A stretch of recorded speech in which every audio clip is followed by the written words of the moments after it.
Thank you very much, everyone. It's a great honor to be with the President of South Africa, President Ramaphosa, and he is a man who is certainly in some circles really respected, other circles a little bit less respected, like all of us in all fairness, like all of us. We all like that. We also have a few of my friends. Ernie Els, a great golfer. He's a truly great golfer.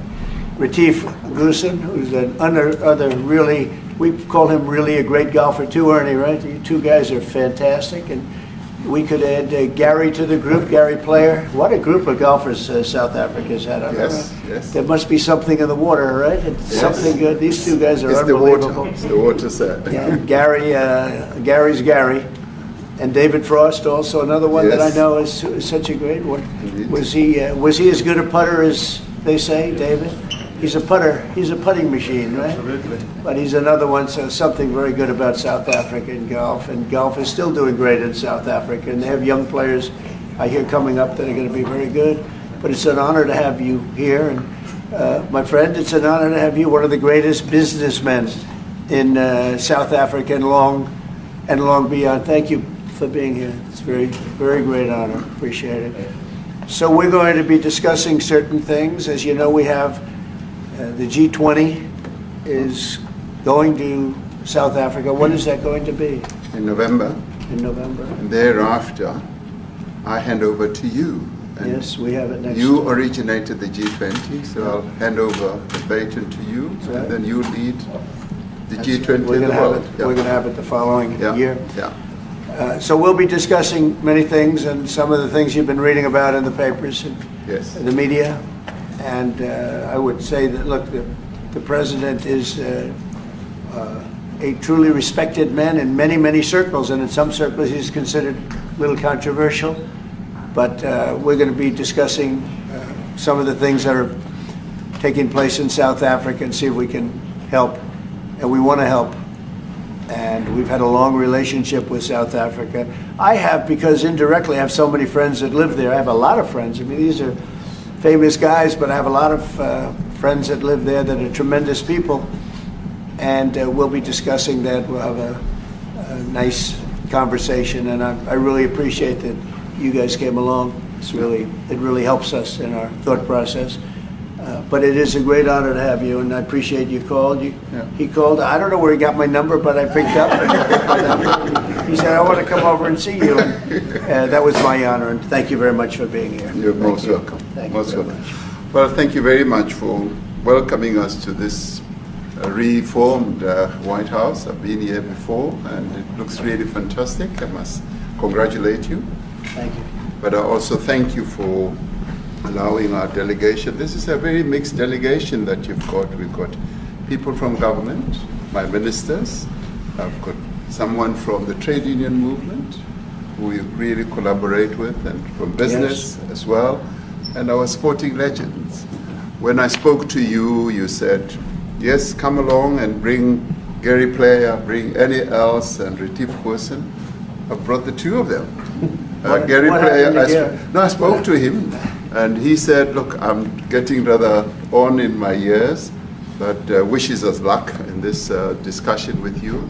So it's a real joy, and I'd also like to thank you for allowing your people to start discussions with us at the trade level. I mean, we are essentially here to reset the relationship between the United States and South Africa. We are long-standing partners in many, many ways. We've collaborated in many fields, in space issues, in energy, and in trade, and we therefore need to reset that, particularly in the light of some of the announcements that you made on trade and investment. Right. So we want to advance more trade between the two of us, our two countries, and our people now have been empowered by yourself and by myself to start engaging, and we hope that we will be able to fuel that engagement during our talks. And we also want to discuss issues that have to do with how we promote further investments in both countries. We've got about 22 companies from South Africa that have invested in the US, thus creating a number of jobs.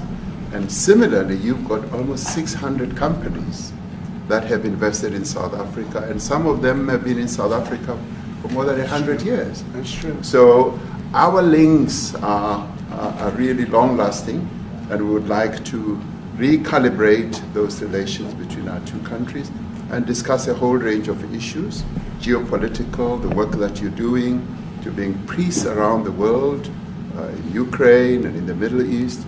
So we value that, and we are also a great contributor to peace processes that are going on around the world. And of course, we want to discuss how we can support each other. You are a much bigger economy than we are. We're just a tiny economy, but we rely on each other on a number of issues. We've got critical minerals that you want to fuel the growth of your own economy and reindustrialize. So we have that on offer, including rare earth minerals. So all that combination of opportunity and the products that we buy from you, as well as what we sell to you, I believe makes up a really good and powerful relationship, which we need to strengthen, which we need to engender. And that is really what has brought us here. And we are really privileged to have, great South Africans in the mix. As you said, you'd like to see them as well. And I brought you a really fantastic golf book. Weighs 14 kilograms. Oh, that sounds good. And it showcases the golf courses in our country. Johan Rupert wrote preface, so did Annie else. And I want to showcase our golf courses. You might remember when I spoke to you and we spoke about golf, you said I should start practicing. And I've started practicing, President, so I'm ready. But let me end just the introductory remarks by thanking you. You may not recall that 5 years ago I spoke to you during the COVID period. Right. And it was at a time when the whole world was going through a really cathartic moment. Right. And we asked for assistance, and you were able to assist us with respirators.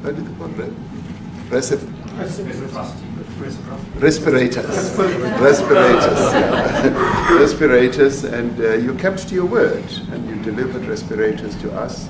We didn't have as many in our country, and it really helped to help us deal with COVID. So I'm here also to say thank you and to thank the people of America for having helped us during a really difficult time. Being the small economy that we are, we needed help from around the world.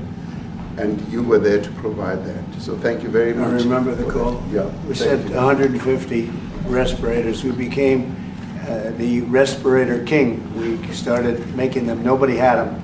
We had very few of them. That's right. But they were very helpful. But we sent 150, and I appreciated the letter. You wrote me a letter. And that's right. Yeah. I appreciate that very much. Thank you very much for that. It really touched my heart after I spoke to you and you delivered. So, great honor. Thank you very much. Yeah. Any questions, please? Mr. President, we welcome white Afrikaner refugees here. Can you explain to Americans why it's appropriate to welcome white Afrikaners here when other refugees like Afghans, Venezuelans, Haitians have all had their protected status revoked? Well, this is a group, NBC, that is truly fake news. They ask a lot of questions in a very pointed way. They're not questions, they're statements. We've had tremendous complaints about Africa, about other countries too, from people. They say there's a lot of bad things going on in Africa, and that's what we're going to be discussing today. When you say we don't take others, all you have to do is take a look at the southern border. We let 21 million people come through our border, totally unchecked, totally unvetted. They came from all over the world. In many cases, they're criminals. They come from prisons. They come from mental institutions. They come from street gangs. They're drug dealers. So don't say that we didn't take them. We take them. We're trying to get them out as fast as we can. And we're doing record business on that. And we just won a big case where we're allowed to send back hundreds of criminals to Venezuela. Just won that today in the Supreme Court. I'm happy to hear. But we do have a lot of people very concerned with regard to South Africa, and that's really the purpose of the meeting, and we'll see how that turns out. But we have many people that feel they're being persecuted, and they're coming to the United States. So we take from many locations if we feel there's persecution or genocide going on. And we had a lot of people. I must tell you, Mr. President, we have had a tremendous number of people, especially since they've seen this. Generally, they're white farmers, and they're fleeing South Africa, and it's a very sad thing to see. But I hope we can have an explanation of that, because I know you don't want that. It's a kind of a different meeting. Normally we have meetings, we talk about trade, and we'll be talking about trade and other things.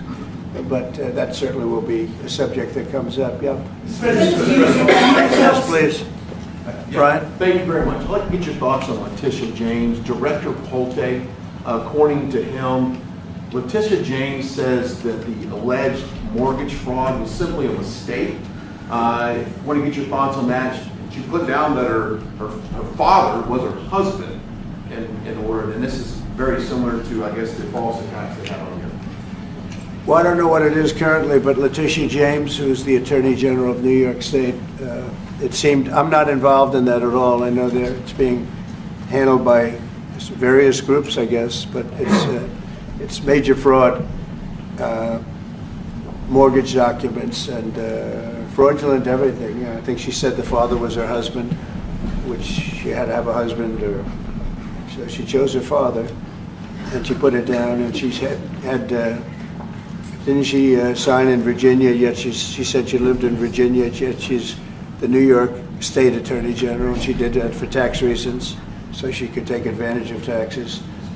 And she had the wrong number of units. She had a much different number, which wouldn't have allowed her to qualify and scam the government. So I don't know. I think she's very bad for New York, but I really don't know too much about it, but I appreciate the question. Yes, thank you very much. Yes. Mr. President, for you to be convinced that there's no genocide. Please. Thank you, Mr. President. So May 25th will be the celebration of Africa Day, which pretty much a lot of celebration will be taking place around the world, including here in the United States. What is your message to the entire African continent, African people, in this important occasion? Well, I want to see peace, and I want to see happiness. I want to see health, and you have incredible land. There's tremendous value. A lot of countries don't have that value in the land, the value you have. We have a situation, I think you probably heard about it. We've done, through some very talented people, helped settle a war that's been raging for years, Rwanda and the Congo. And I think we've done it. Believe it or not, I think we've done it. And could you just say a few words about that, my friend? Yes. A couple of weeks ago, the two parties signed a declaration of principle in which they agreed on the way forward. And they have both submitted draft peace agreements, and we have put together one that incorporates both of their suggestions, and we've given it to them. So we're in the process of finalizing this Looking peace good, agreement. right? Looking very good. No, we have to thank you for even those efforts, because the African continent, particularly SADC, our Southern African Development Community, has for years been seeking to foster peace in the Democratic Republic of the Congo. So all efforts, including those from outside the continent and inside the continent, are really worthwhile. We are removing our troops from there so that peace can then prevail in that whole area. And we hope that with the support of the international community, we will really have peace in that area. It's so vital, it's so important for the whole region. Well, we sent our people there, and I think we did a very good job, as headed by my friend, and that was great. That was great. I mean, I'm just hearing phenomenal reports, because all I'm hearing is death, and they're chopping heads off, and it's horrible over there. And it was really brave of you to go there, and I really appreciate it. And it looks like we have something very, very substantial. We also talked about trade with them in terms of rare earth and all, but really more for it's like If you take a look at what we just did with Pakistan and India, we settled that whole thing, and I think I settled it through trade. We're doing a big deal with India, we're doing a big deal with Pakistan, and I said, what are you guys doing? You know, somebody had to be the last one to shoot. But the shooting was getting worse and worse, bigger and bigger, deeper and deeper into the countries. And we spoke to them, and I think you know, I hate to say we got it settled, and then 2 days later, something happens, and they say it's Trump's fault. But Pakistan has got some excellent people and some really good, great leader. And India is my friend, Modi. Modi? And he's a mutual friend? Yeah, he's a great guy. And I called them both, and we just did something good. We're trying to settle Russia, Ukraine. We spoke with President Putin for 2.5 hours the day before yesterday. I think we made a lot of progress, but that's a bloodbath. 5,000 people are being killed a week, 5,000 soldiers a week, not including people in cities and towns that are also being killed. So we're trying to help. And it doesn't affect us. It's not our people, it's not our soldiers, it's Ukraine and it's Russia, but if we can save 5,000 souls, we'll do it. You know, we're pretty good at it. But that's a bad situation. That is a really bad situation. Well, you'd recall when President Zelensky was coming to South Africa, that's when I spoke to you. That's right. We both agreed that we need to push the peace message so that there can really be peace. And we've been involved in the Ukraine-Russia conflict for quite a while. Through my Minister of State Security here, we've been dealing with them, the exchange of children who were taken away, going through names and addresses and all that. So we've been invested in that whole process as well. And the moves that you're making are fully supported by us because we would like to see the end of that war. It's true. I called Zelensky, and they said, he's in South Africa. I said, what the hell is he doing in South Africa? He was talking to us. We got this straight. That's a strange one. I said, what are you doing in South Africa? Yes. That's a strange one. He's trying to make peace. Or we're taking him. You know, we were lucky because we had the great Nelson Mandela, who taught us how to create peace, to make peace. So we were imparting some of those lessons to him, some of those learnings, and I specifically mentioned to him that this is how Nelson Mandela taught us that when you want to have a peace in a country, do it on an unconditional basis and sit down and talk. And that's precisely what I'm sure he's going to heed. Well, we're going to see what happens with that one. It's there's a lot of hatred. Yeah. There's a lot of death. It's a bloodbath. It is. I get the Unfortunately. I get the satellite pictures of that field, of that killing field. You never saw anything like it in your life. It's horrible. It's a horrible thing that goes on, but I think we've made big progress. Yeah, please, go ahead. Thank you, Mr. President. No, not you. Right here. He's from South Africa. Go ahead, please. What are you expecting on the ICJ case? Are you expecting South Africa to drop that? Is that what you're trying to do? On which case? The ICJ The International case is Criminal Justice. International Criminal Court. I don't expect anything, to be honest. I really don't. I don't know. It's they've got a case. There's a lot of anger there, tremendous anger. I don't expect anything. We'll see what happens. We'll have a ruling, and who knows what the ruling is going to mean. Yeah. On that subject of Gaza, Mr. President, are you going to be speaking to Prime Minister Netanyahu about Israel's renewed offensive there? There's been a lot of concern from European countries. The Pope has expressed concern. Are you going to be asking Prime Minister Netanyahu to tone down the offensive in Gaza to let more aid in? Was that a question or a statement? It's a question. This guy, you never change. Mr. President, this time, what Please. would it take for you to be convinced that there's no white genocide in South Africa? Well, I can answer that for the President. It's for him. No, seriously. I'd rather have him answer. Yeah, I'd rather answer that. It will be. Our president will respond to you. Yeah, let me- Thank you, Mr. President. It will take President Trump listening to the voices of South Africans, some of whom are his good friends, like those who are here.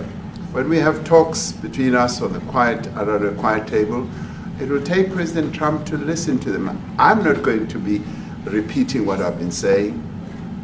I would say if there was Afrikaner farmer genocide, I can bet you these three gentlemen would not be here, including my Minister of Agriculture. He would not be with me. So it'll take him, President Trump, listening to their stories, to their perspective. That is the answer to your question. But, Mr. President, I must say President that Trump. we have, wait. We have thousands of stories talking about it. Sure. And we have documentaries, we have news stories, and that. Is Natalie here, somebody here to turn that? I could show you a couple of things, and it has to be responded to. Yeah, sure. We have, let me see the articles, please, if you would, and turn the lights down. Turn the lights down, and just put this on. It's right behind you, Johan. There's nothing this parliament can do. With or without you, people are going to occupy land. We require no permission from you, from the president, from no one. We don't care. We can do whatever you want to do. Who are you to tell us whether we can occupy land or not? We are going to occupy land. Yeah. South Africa occupy land. That's who we are. Whatever we want to do, we can withdraw my membership from this useless parliament. Yes, honorable member. Must never be scared to kill. A revolution demands that at some point there must be killing, because the killing is part of a revolutionary act. Shoot to kill. No, sir. Kill the poor, the farmer. Kill the poor, the farmer. Pa, pa.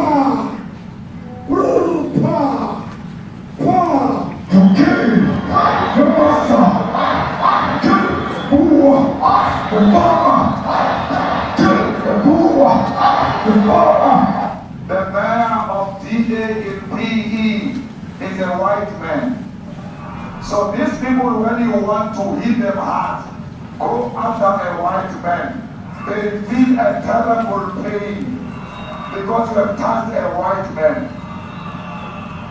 Not because Mashama and Suri will not be touched. They will be touched, no one. But we are starting with this whiteness. We are cutting the throat of whiteness. Shoot to kill. Yamasa. Kill the brewer. The farmer. Kill the brewer. The farmer.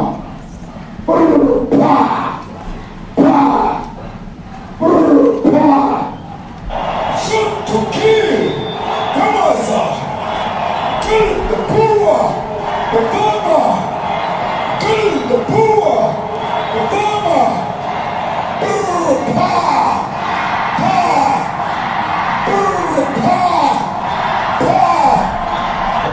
I don't know what's going to happen in the future. I'm saying to you, was not called for the killing of white people, at least for now. I can't guarantee the future. Yeah, but I mean, you'd understand somebody watching that, especially as it gets shared on Twitter. They freak out. It sounds like a genocide on Twitter.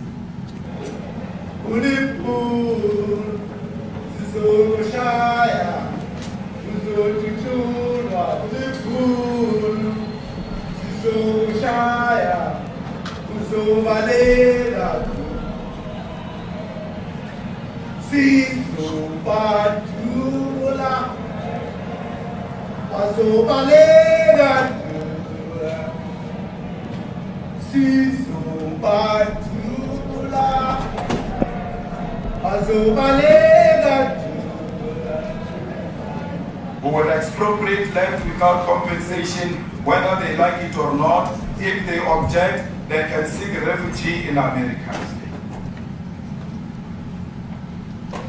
Now this is very bad. These are burial sites right here. Burial sites.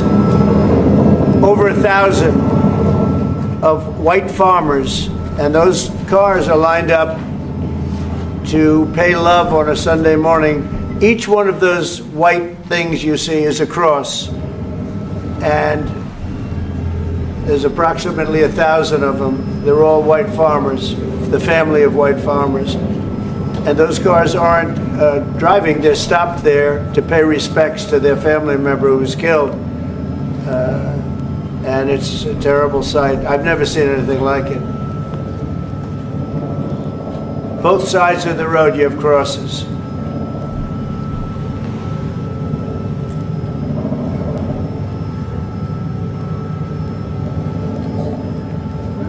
Those people were all killed. Have they told you where that is, Mr. President? No, I'd like to know where that is, because this I've never seen. But okay.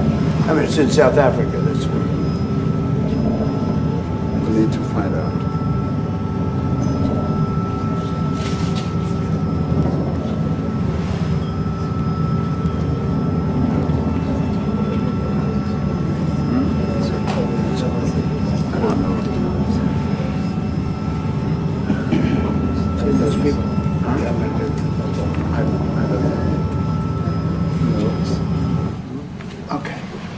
Mr. President, the Pentagon announced that it would be accepting a Qatari jet to be used as Air Force One. What are you talking about? What are you talking about? You know, you to get out of here. What does this have to do with the Qatari jet? They're giving the United States Air Force a jet, okay? And it's a great thing. We're talking about a lot of other things. It's NBC trying to get off the subject of what you just saw. You are a real, you're a terrible reporter. Number one, you don't have what it takes to be a reporter. You're not smart enough. But for you to go into a subject about a jet that was given to the United States Air Force, which is a very nice thing, they also gave $5.1 trillion worth of investment in addition to the jet. Go back, you ought to go back to your studio at NBC, because Brian Roberts and the people that run that place, they ought to be investigated. They are so terrible the way you run that network, and you're a disgrace. No more questions from you. Go ahead. Go ahead, talk about that. His name is Peter something. He's a terrible reporter. Quiet. That's my question now. Let's go. Thank you so much. President Trump, Anna Pilastra from ANC in South Africa. Thank you very much. Thank you very much. What would you like President Ramaphosa to do about the situation that we've just seen on the screen? I don't know. Look, these are articles over the last few days. Death of people. Death. Horrible death. Death. I don't know. To pick anyone, white South Africans are fleeing because of the violence and racist laws. And this is all, I mean, I'll give these to you. So when you say, what would I like to do? I don't know what to do. Look at this. White South African couples say that they were attacked violently. And, President Trump, when will you go and see for yourself if it isn't? well, I could do that. Look, here's burial sites all over the place. These are all white farmers that are being buried. And he asks about a jet that was given. You ought to be ashamed of yourself. You know, you are so bad. You're such a bad reporter.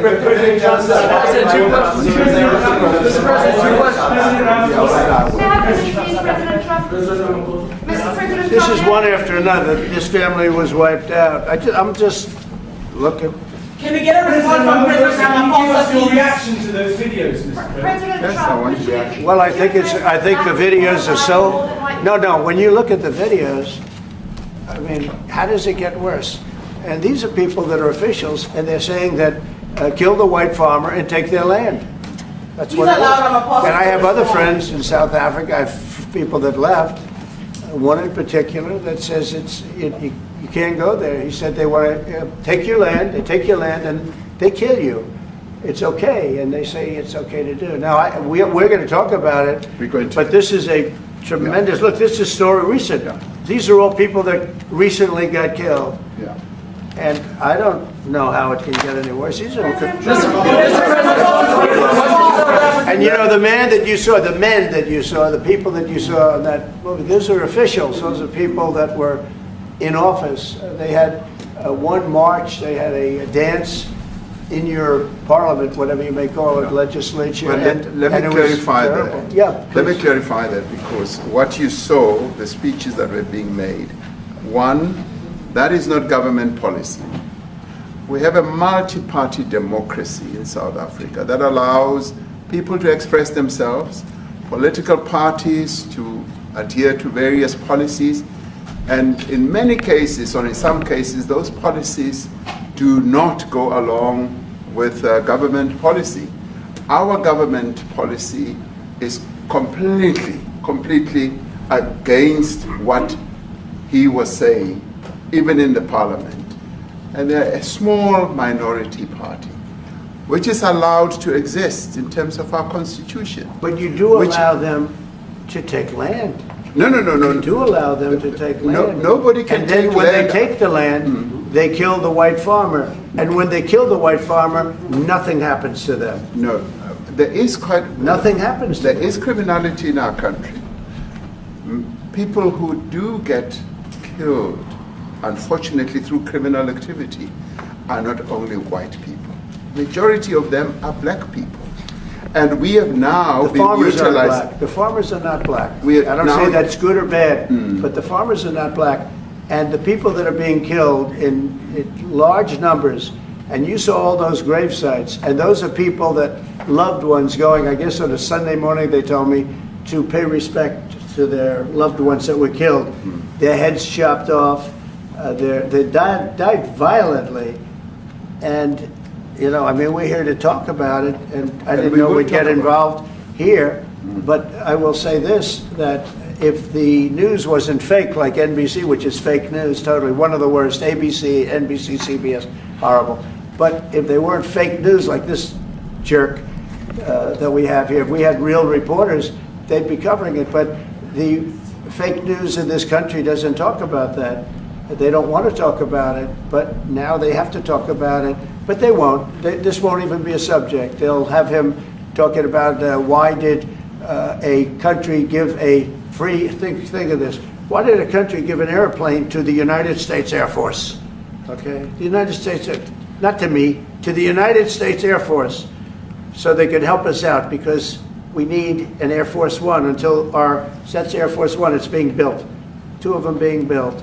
But Boeing's a little bit late, unfortunately. So why did they give us a plane to the United States Air Force? That's what that idiot talks about after viewing a thing where thousands of people are dead. I'm sorry, I don't have a plane to give you. I wish you did. I take it. I would take it. If your country offered the United States Air Force a plane, I would take it. Okay. But coming back to this issue, which I really would like us to talk about, and talk about it very calmly. We were taught by Nelson Mandela that whenever there are problems, people need to sit down around a table and talk about them. Well, there are problems. And this is precisely what we would also like to talk about, including, of course, trade matters, investment matters. So the issues that concern you as the United States. Those are all recent. Those are all deaths. Yeah, in many ways, I mean, one should say you are a partner of South Africa, and you are raising concerns, and these are concerns that we are willing to talk to you about. Let me just add quickly, you know, the criminality that we are experiencing in our country needs quite a lot of technological capability. And in one of our areas in South Africa, we're using US technology, which is able to, in many ways, identify where shootings are happening and all that. And I'd like to talk about that, because there is support that we can get from you as the United States to help us deal with all these acts of criminality. And that is what I believe partnership is all about. And we are here as a partner so that we can help each other whenever there are challenges. So I'd like us to discuss it, and of course outside of the media, so that we sit down and have a really good discussion that will lead to good outcomes. Are there any other further punitive measures that could be in place should you not be satisfied that South Africa is fixing some of the very bad things, in inverted commas, that you tweeted are happening? Well, there are a lot of bad things happening in many countries, but this in particular has been very, very bad, very bad. And because of we're going to have the whole world watching in another short period of time because you have the G20, and that's a big deal. And it seems like, I want you to look good. I don't want you to look bad. Very good. But we have hundreds of people, thousands of people trying to come into our country because they feel they're going to be killed and their land is going to be confiscated.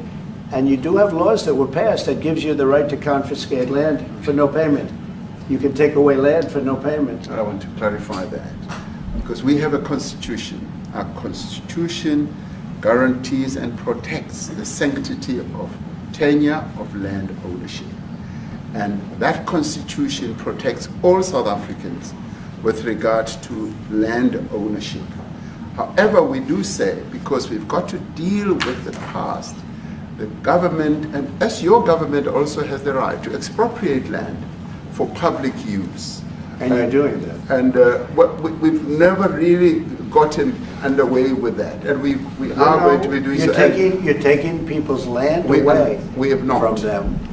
And those people in many cases are being executed. They're being executed. And they happen to be white, and most of them happen to be farmers. And that's a tough situation. I don't know how you explain that. How do you explain that? They're taking people's land away, and in many cases those people are being executed, and in many cases it's not the government that's doing it, it's people that kill them and then take their land, and nothing happens to them. But we have thousands of people that want to come into our country. They're also going to Australia in a smaller number. But we have thousands of people that want to come into our country, and they're white farmers, and they feel that they're going to die in South Africa, and it's a bad thing. Yeah, please. What can South Africa do? What concessions would you like to see them make to improve relations with the United States? Then I have one more for President Ramaphosa afterwards. Well, we just spoke about, I got them a very, very complex machine, 150 of them. I was asked by the president if he could help, and I did that. And I have great feeling for all countries. I deal with all countries, but I have a great feeling for South Africa because I have friends. I have a couple of friends, a few friends here today. I have many friends from South Africa, but many of those friends are not, they can't go back. I have Elon is from South Africa. I don't want to get Elon involved. That's all I have to do, get him into another thing. But Elon happens to be from South Africa. This is what Elon wanted. He actually came here on a different subject, sending rockets to Mars, okay? Yes. He likes that better. He likes that subject better. That's right. But Elon is from South Africa, and I don't want to talk to him about that. I don't think it's fair to him. That's right. But I will say that people are fleeing South Africa for their own safety. Their land is being confiscated, and in many cases they're being killed. And that scene of, you see how many crosses they have. Those crosses, that's a dead person in every one of them. And those trucks or cars are paying their respects to all of those dead people on a Sunday morning. That's a rough thing to explain away. And the problem we have, and the way, a correct and a fair media exposes things. But we have a very corrupt media. They won't even report this. If this were the other way around, it would be the biggest story. Now, I will say apartheid, terrible. That was the biggest story. That was reported all the time. This is sort of the opposite of apartheid. What's happening now is never reported. Nobody knows about it. All we know is we're being inundated with people, with white farmers from South Africa. And it's a big problem. Marco Rubio was telling me he's never seen anything like it. The numbers of people that want to leave South Africa because they feel they're going to be dead very soon. Yes, please. I was going to say, Brian, go. If I could just ask you a question. 72% of farmers in your country are white. If they flee, do you feel that maybe the economy could collapse? You may not have a gap to fill in those people that need to replace those farmers. I'd like my Minister of Agriculture, who is white, who comes from an opposition party to mine, who's joined my government at my invitation, to address this very issue, including the question that you've just raised. John? Thank you very much, Mr. President. Yeah. And Mr. President, thank you for welcoming us to the White House. I would say we have a rural safety problem in South Africa. I don't think anyone wants to candy coat that. And it requires a lot of effort to get on top of it. It's going to require more policing resources. It's going to require a different strategy to be able to deal with it. But certainly the majority of South Africa's commercial and smallholder farmers really do want to stay in South Africa and make it work. And I've just come from the largest agricultural show in the Southern Hemisphere with organized agriculture and farmers, and the majority of them want to stay. But they too there have a memorial to those who've died as a result of farm attacks. And as the Minister of Agriculture, it is something that I'm particularly exercised with my colleagues at police and my colleagues in the justice cluster to start making farm attacks and stock theft a priority crime. And it affects all farmers in South Africa, particularly stock theft. It has a disproportionate effect on smallholder black farmers. I also want to just say this, that the two individuals that are in that video that you've seen are both leaders of opposition minority parties in South Africa. Mkhonto weSizwe under Mr. Zuma and the economic freedom fighters under Mr. Malema. Now the reason that my party, the Democratic Alliance, which has been an opposition party for over 30 years, chose to join hands with Mr. Ramaphosa's party was precisely to keep those people out of power. We cannot have those people sitting in the union buildings making decisions. And that is why after 30 years of us exchanging barbs across the floor in Parliament and trying to get one over on each other, we've decided to join hands precisely to keep that lot out of government. Because the day they get in to the doors of the union buildings in South Africa or control of our Parliament, that's what you're going to see. And that is why this government, working together, needs the support of our allies around the world so that we can strengthen our hand, grow our economy, and shut the door forever on that rabble getting through the doors of the union buildings, because then South Africa's future would be... So you denounced that type of language in the video that you saw? Oh yes, we've always done so. As government, as my own party, we are completely opposed to that. We, in 1955, adopted a document which said South Africa belongs to all who live in it. But why wouldn't you arrest that man? That man said, kill the white farmers, kill the white farmers. And then he danced, and he's dancing, and it's kill the white farmers. I think, I'm not sure, but I think if somebody got up in Parliament and started saying kill a certain group of people, he would be arrested very quickly. That man is going all over South Africa, and that's not a small party. That was a stadium that holds 100,000 people, and I hardly saw an empty seat. That's a lot of people. That's a lot of representation. And those crosses, we have dead white people, dead white farmers, mostly. And you take a look at Australia, they're being inundated, and we're being inundated with people that want to get out. And their farm is valueless, it's valueless, and they just want to get out with their life. And this is a very serious situation. And if we had a real news or real press or media, we don't have that, because they won't talk about this, because they're all guys like that idiot. But if we had a real press, it would be exposed. And you know, the beauty of exposing it is it's like a cleansing action. When it gets exposed, it'll get fixed. That's when it'll get fixed. But people don't talk about it. And I'll tell you who's talking about the thousands of people that are fleeing South Africa right now. Will you discuss USAID and the devastating impact the cuts are having across the African continent? You know, it's devastating, and hopefully a lot of people are going to start spending a lot of money. And I've talked to other nations. We want them to chip in and spend money too. And we've spent a lot, and it's a tremendous problem going on in many countries. A lot of problems going on. The United States always gets the request for money. Nobody else helps, as you know. Europe doesn't help. Europe hasn't given anything. All they do is sue our companies. You know, they sue Apple, and they sue all of our companies. Apple had to pay $17 billion on a nonsense lawsuit. Very unfair. But we're going to always be there to help. The Afrikaner is human rights to South African broadcasting. If this Afrikaner resettlement issue is resolved, we're going to go into a room after this, you guys are going to talk. If it is resolved, what is the potential for the future-looking relationships between the United States? It's got to be resolved. It should be resolved. It's a little bit bad when you see a stadium with 100,000 people in it, because that means it's more than just a little movement. It's a pretty big movement in South Africa. So it has to be resolved. It'll be the end of the country if it's not. But is there potential for the relationship moving forward? I hope so. That's why I'm here. November. I mean, I'm not here for my health. I'm here to see what it is. No, I'd like to see. I have friends. I can tell you, Ernie Els and Retief Goosen, they feel so strongly they wanted to be here on behalf of South Africa, not on behalf of me. Yes. And, you know, they said, can we be here for this? Because they love the country. Ernie, do you guys want to say a couple of words? I hate to put you in this. This is tougher than sinking a 3-footer.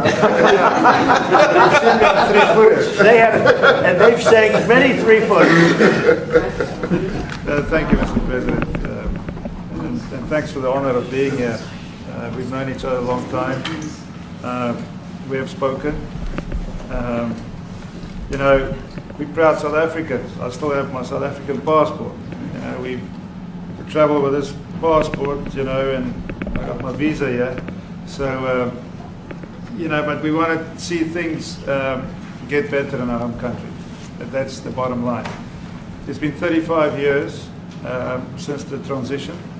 President Ramaphosa was right in the middle of the transition time in 1990 and before that. So it's been 35 years of ANC government. And I know there's a lot of anger, you know, through the transition. There was also a lot of stuff happening in the apartheid days. You know, we grew up in the apartheid era. But I don't think two wrongs makes a right. You know, President Mandela, when he came out of prison for all that time, didn't come out with hatred, you know, and really unified our nation through sport. You know, we won the Rugby World Cup in '95. 4 times. We won the African Nations Cup, soccer. You know, we won some majors as golfers and so forth. So what I'm trying to say is, you know, this has been a long time coming. That's why we really wanted to meet you, meet the administration, and see our way forward, because we still want to see our country flourish. You know, we've got some great things going on. Business is getting involved with government. Farmers are getting involved in local municipalities, trying to rebuild some of the infrastructure that's been decaying for a long time. So there's a lot of coexistence going on and help from a lot of areas. But I feel we need the US to push this thing through. We've got a great ally if we can have the US. It's always been an ally of South Africa for a very long time. Even in the days of the war, you know, up in Angola, you know, you guys helped us. So very important for us to have your support and you know, get the change we need. Where did you do that well?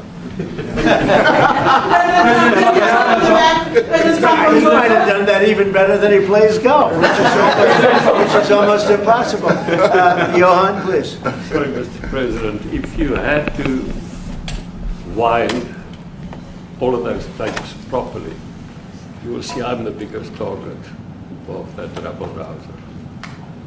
Number one for over 10 years, Mr. Malema. In fact, the first time I met him, he was in the youth league with that gentleman.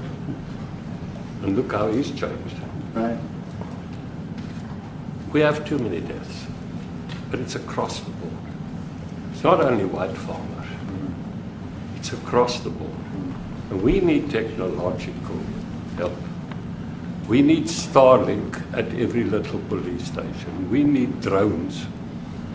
I actually got drones donated for the peace parks to stop elephant and rhino poaching. And his predecessor stopped the importation because he said the United States would spy on us. I mean, US basics, the ridicule.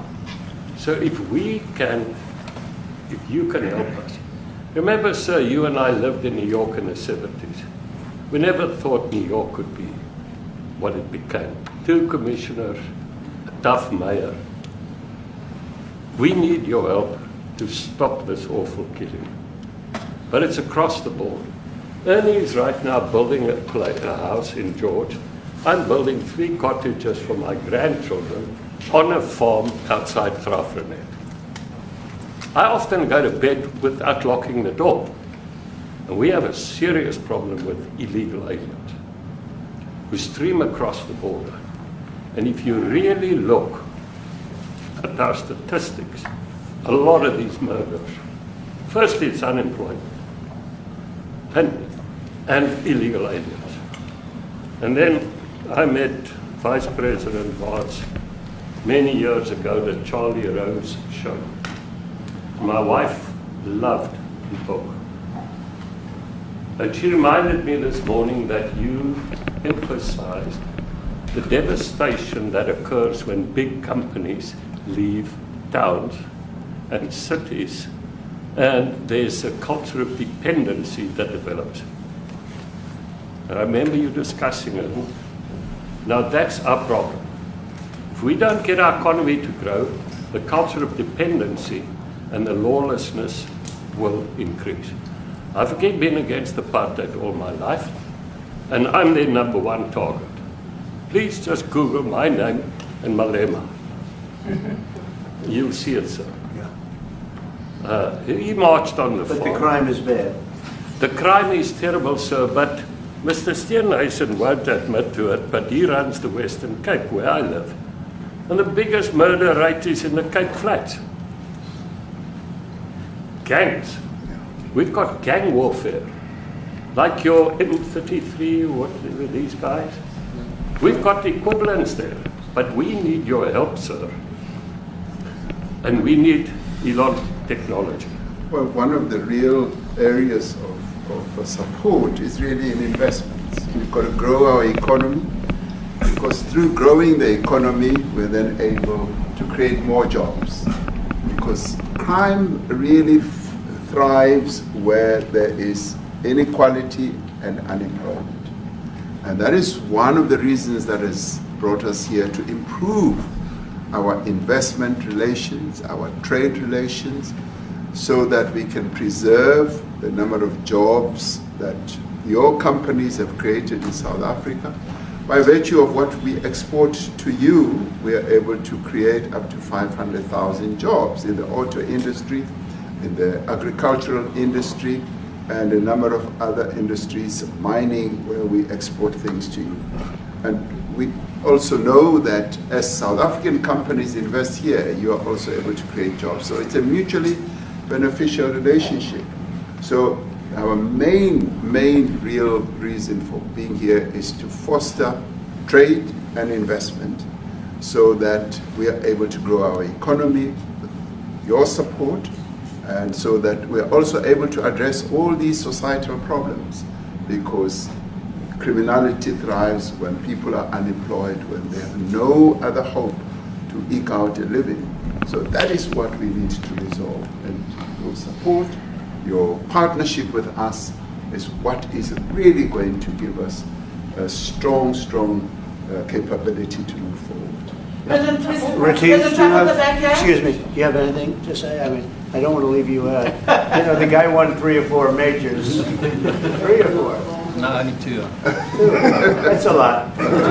By the way, 2's a lot. A lot of tournaments you won too. You have anything to say? Yeah, thank you, Mr. President. President Ramaphosa. I grew up in an area in South Africa that is a farmland area, Polokwane. And there is some issues up there. Obviously, my dad was a property developer as well as a part-time farmer. And yeah, some of these buddy farmers got killed. The farm is still going. My brothers run it, but it's a constant battle with farms they're trying to burn the farms down. to chase you away. So it is a concern to try and make a living as a farmer, and at the end they, without farmers, there's no food on the plate. So we need the farmers Your to brother produce loves the food. farming, right? He wouldn't even want to do what you're doing, right? They love farming. They don't want to leave. But it's a struggle. Yeah, and food and fresh water is the most important thing in life. Without those two things, you can't survive. How is the water there? The water is great, obviously. All the water comes out of the borehole, out of ground for us down there. But yeah, it is a battle to get the water out sometimes when all the equipment gets stolen all the time that you're trying to get the So water does out. your family and your brother, do they feel safe on the farm? They live behind electric fences, try and be at night safe. But it is constant whenever you leave that something could happen. And there's nowhere to live. Both of them has been attacked in their houses. My mom's been attacked in her house when she was 80. So it is difficult. But the guys live a great life despite everything going on. Something. President Trump, I've brought along the president of the largest trade union in our country, Ziggy Solosi, because she leads many, many workers, more than 1 million, 2 million workers. And maybe we should give her a chance to say something, because she's come all the way to join us. Thank you very much, Mr. President Trump, Thank you. for having us, and President, for extending the invitation to us as organized labor. And I must say that we are here to support the initiative that has been made by our government with business, of course, as organized labor. We've been coming to Washington on the AGOA trade relations in the previous regime. And I think at the center of it all, for me, it is exactly what Mr. Rupert has said, the importance of us growing the economy. We have always emphasized when we were here and kept on coming and negotiating on AGOA that the 600 US companies that are based in South Africa, as you said, President Ramaphosa, 500,000 jobs will be wiped out. We need more foreign direct investment in our country. We are not just talking about those that will lose employment, but we are talking about over 40% of people that are unemployed, that have no hope of ever finding a job. And we think that, correctly, as they have said, that we need to deal with the issue of porous borders in our country, so that everyone that comes in is documented. We also need to, and I would have thought that the minister would address the issue of land expropriation and how the policy works in South Africa.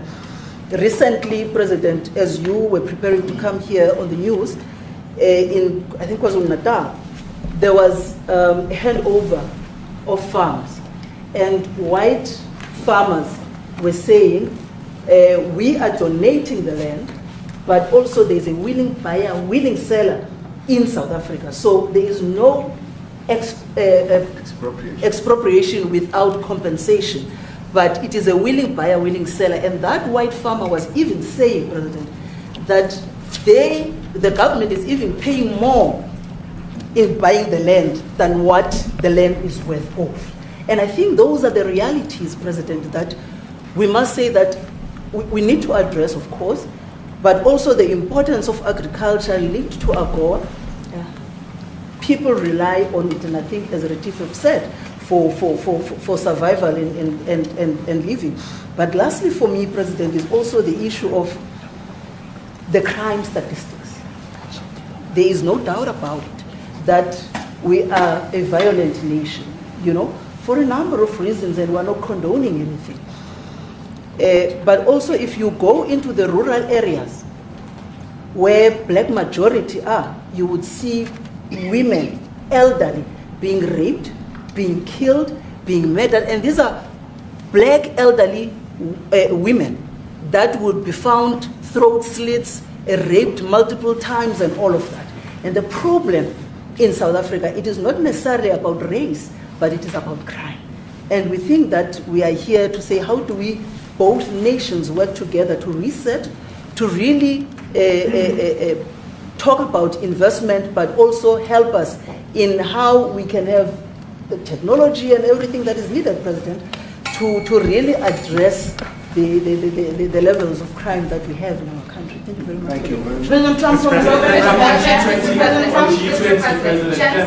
Genocide is a very strong word. I'm wondering if you've made up your mind as to whether you believe genocide is occurring in South Africa, or you still have doubts, and if you have made up your mind, why invite President Ramaphosa here today? Well, I haven't made up my mind. I hate to see it from the standpoint of South Africa, but also, I'm trying to save lives. I'm working with Russia and Ukraine. I don't have to do that. It's not our war. It was started by other people. It was helped along by our past administration. It would have never happened if I were president, but I'm trying to save lives, no matter where. Rwanda, I have nothing to do with Rwanda and the Congo, but I felt I had a very talented person in this administration, and I sent him there, and he did an unbelievable job, I think. I mean, we're going to find out, but he's done the hardest part of the job. It should happen. If I can save lives, I want to save the lives. If it's in Africa, that's great. If it's in Europe, if it's wherever it may be. And it's a very small investment to do, believe me, compared to what the consequences are. So I hope we can do something. Look, I have so many friends. These two men, I have great admiration for them because I know what they do for a living. And that's a very hard living. Going from city to city, from country to country, and hitting a ball 350 yards like they do, and better than you and I. Getting the ball in the hole. It's a very tough, with lots of people watching, right? Yes, That's a very tough living. They're champions. I respect champions, and I respect very much. And I think the country is very lucky. They really wanted to be here. That's true. They could be elsewhere. They could be on a beautiful fairway someplace, and they wanted to be here. Glad you brought So.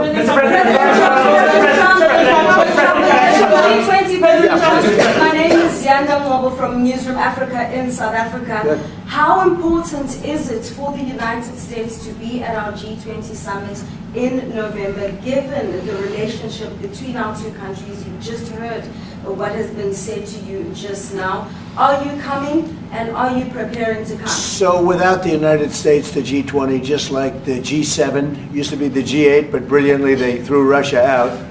It would have been a lot better if Russia was in. A lot of people would say, oh, that's not it. Because if Russia was in, you probably wouldn't have this war. And if you had a different president, you wouldn't have the war either. But we have a G7. It's important that the United States is at both of them. I think without the United States, I really believe it's not very important. It's not the same meaning. As I said to President Trump, the U.S. really originated the G20. And it's important that the United States continues to play a key role in the G20. And we are privileged to be the president of the G20, but we are even overjoyed that we are going to hand over to the United States, who are the originators.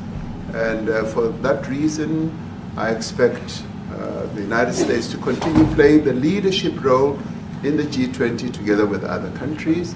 And I've said when I initially spoke to President Trump on the phone, I want him to come to South Africa for a state visit, and I also want him to come and participate in the G20. And I want to gladly hand over to President Trump to take the leadership of the G20 forward in November. Thank you very much. Thanks for watching, and please remember to like, subscribe, and share this video to stay updated with the latest breaking news from DesBuzz 24.